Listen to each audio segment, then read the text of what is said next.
Hey John, how's it going? I hope that you're feeling better and that you can watch these as soon as you feel okay or if you're awake or whatever. If you have any questions, just call me or text me, let me know. I will be going to Ohio, but I'm going to try to Skype with you while we're there as long as you feel okay. Alright, so let's just continue on with chapter 10. Hopefully, my goal is to get through the rest of the stuff for chapter 10 today. So I really would like to Skype with you one time before you take this test, just so that I know if you're having questions or problems with anything. But if that's not possible and I can't Skype you tomorrow, then tell Abby to go ahead and give you the chapter 10 test as long as she has it. Okay, so we're going to talk about the domain and the range of trig functions. And you already should have learned that the range of a function is really just the y values, and the domain of a function are the x values. So we're going to look at what that means for trig functions in particular. Okay, so let's see, let's talk about sine theta. Let's talk about the domain of the function sine. Okay, now the domain we know are the x values. So a lot of people get a little confused because they're looking at the unit circle and they see that, okay, maybe the x is between +1 and -1, so that's what they want to write for the domain. But that's actually not true, because we actually write the domain for trig functions as typically we try to solve for theta between 0 and 360 degrees, or if we're in radians, between 0 and 2 pi. So a lot of people think that that's only like as far as the x values can go, but that's not true, and I think that you already know that because you can keep going far around the circle as many times as you want and make that x or that domain get really, really big. Or you could go back around in the negative direction and you could make it really, really small. So the domain for any trig function, sine or cosine, actually is all real numbers, just because you can go on forever in any direction. So that is kind of a misconception, that it's just between -1 and +1. So it's all real numbers. Double bar R kind of looks like that. Tangent is different. Tangent, it has a very specific domain, but I'm actually not going to get into that right now. We're actually going to deal with that once we start graphing these functions, and then you can see a picture of it, because if I told you what the domain was right now, there's no way that you'd understand it. So we're just going to leave it as sine and cosine both have a domain of all real numbers.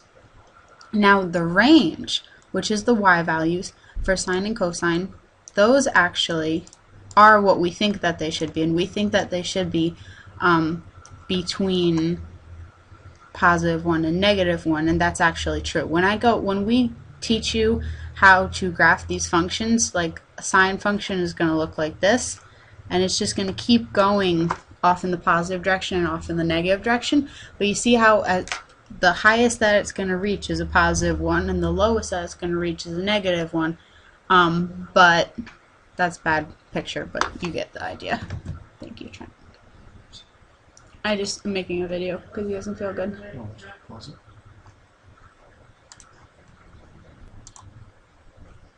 Sorry about that. That was my fiance bothering me. Okay, anyways, sine and cosine, or we're looking at the range of sine and cosine, and the range of both sine and cosine actually is between +1 and -1.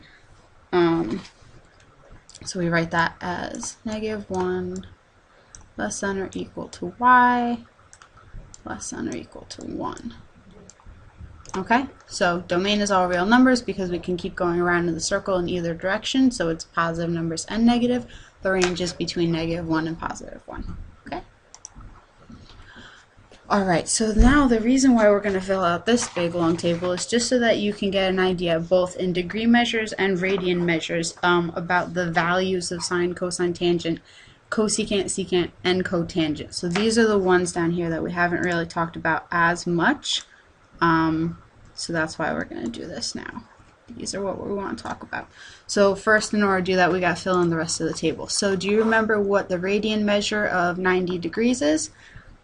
Because all the way around a circle is 2 pi. That means that halfway around the circle is just pi, so that's 180 is just pi radians.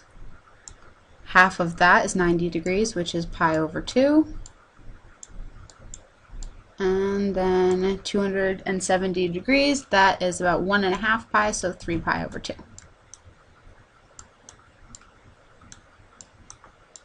Okay. So now that we did this, we could take a look at our unit circle and figure out what all these values are for sine. So remember that sine is the y value, and the reason why I keep doing this, keep going over and over this, is because this stuff is really important for you to remember, okay? So let me think. Sine of 0 degrees, that's going to be 0. Sine of 90, that's going to be 1. Sine of 180 is 0. Sine of 270 is -1. And then back to 360, we're at 0 once again. And then cosine. Cosine is the x value. So at 0 we're 1, 90 we're 0, 180 it's -1, 270 it's 0 again, and then we're back to a +1. And you can kind of start to see the pattern, but I wouldn't just like rely totally on patterns to fill out tables like this, because you really want to understand where we're getting the values from instead of just guessing every single time. Now tangent, remember that 0, 360, and 180, they lie on the horizontal line like this, and a horizontal line has a slope of 0. So at 0 the tangent is 0, at 180 the tangent is 0, and at 360 the tangent is 0. Now 90 and 270, they lie on the vertical line like this, and a vertical line has a slope that is undefined, so tangent of 90 degrees is undefined, tangent of 270 degrees is undefined as well. Okay, and he just took my phone that I was using to time things, so we are at 6.5 minutes. Okay. Alright, now these are the ones that are a little bit trickier that we haven't really dealt with a lot. So let's figure out what the cosecant is. Cosecant theta is at 0 degrees. Now cosecant is 1 over sine. So if sine is 0 right here, we're looking at 1 over 0, which is undefined. So cosecant is undefined at 0. Okay. Sine or cosecant of 90 is 1 over 1, which is just a 1. 180 is 1 over 0, which is undefined. 1 over -1 turns into a -1, and 1 over 0 turns into undefined again. More patterns. Fantastic. Okay, secant of 0 is, secant is the reciprocal of cosine, so 1 over 1 is 1, 1 over 0 is undefined, 1 over -1 is a -1, 1 over 0 is undefined, 1 over 1 is another 1. And then the last one is cotangent. So now we are looking at 0, or 1 over 0, which is undefined.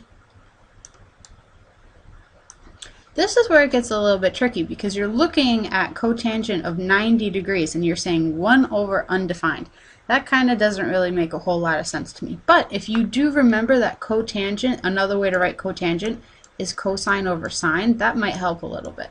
So if cotangent is cosine over sine, then we could actually look in this column right up here, 90 degrees, do 0 divided by 1, and 0 divided by 1 is just going to be at 0.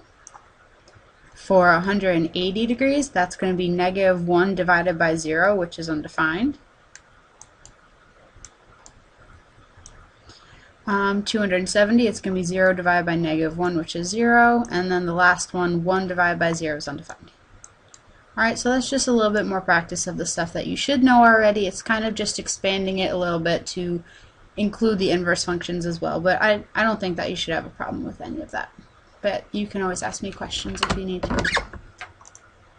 Consider the domain of the cosecant function. When will it be undefined? Well, we kind of just answered that already. Cosecant is undefined at 0, 180, and 360. So what they're kind of asking is 0, 180, 360 is why exactly is it undefined at 0, 180, and 360? Well, the reason why it's undefined there is because cosecant is the inverse of sine. So cosecant is 1 over sine. So because sine is 0 at 0, 180, and 360, that's why cosecant becomes undefined at those values as well. We're just going through these just in case there happens to be a question like this on the test, but I think that you can figure this stuff out. Determine the values of tangent of 90 and cotangent of 90. We already kind of did this. Tangent of 90 degrees, that is on, if I take a look at my unit circle, that's a unit square now. Apparently we're doing unit squares. Okay. If I take a look at my unit circle,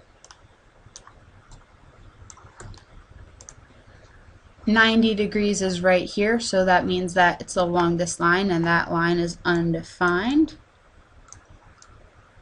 Okay, but if you take a look back at our chart, cotangent at 90 degrees is 0, and that kind of makes sense because the inverse is 0, and then our tangent is undefined, so the inverse is 0, and you can go back and forth and you can see how that would work, but we already saw that with the table. I'm not going to do that because she didn't spend a lot of time doing that in class. Demonstrate why the following functions are undefined for a given angle measure. You know what, these are pretty easy to figure out because cosecant of 0 degrees, so you're going to say 1 over the sine of 0 degrees. And what's the sine of 0 degrees? Well, the sine of 0 degrees is 0, so that is why it's undefined. And demonstrate why they're undefined, I guess that is enough proof that you would need to demonstrate why. Similarly, secant of 90 degrees is 1 over the cosecant of 90 degrees. And what is, did I say cosecant? I meant cosine. What is the cosine of 90 degrees? Cosine is the x value of 90 degrees is 0. And that's why this is undefined as well. Okay? Really simple, but the questions, homework questions for this are homework number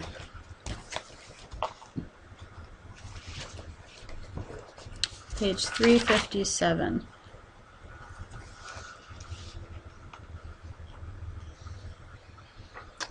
Page 357. I don't even see it on here. So apparently you don't have to do that, which is fantastic. Awesome.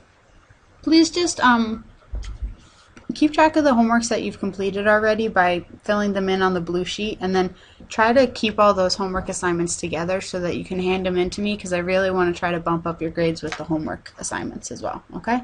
So let me see how long this video has been. About 12 minutes.